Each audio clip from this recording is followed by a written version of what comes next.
video, we will show you how to properly tension the chain on a Husqvarna chainsaw with a toolless chain tensioner.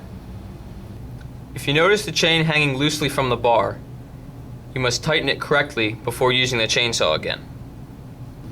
Husqvarna E-Series chainsaws have a toolless chain tensioner located on the side of the saw. While holding the bar, turn the handle a half turn counterclockwise. Then use the thumb wheel to tighten the chain by spinning it downwards.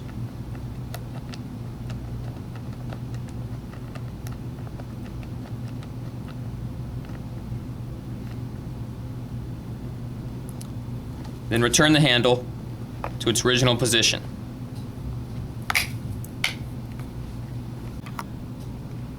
The chain is properly tensioned when the drive links can't be visibly lifted out of the bar groove. However, you should still be able to turn the chain easily by hand. And that's how to tension the chain on a Husqvarna chainsaw with a toolless chain tensioner.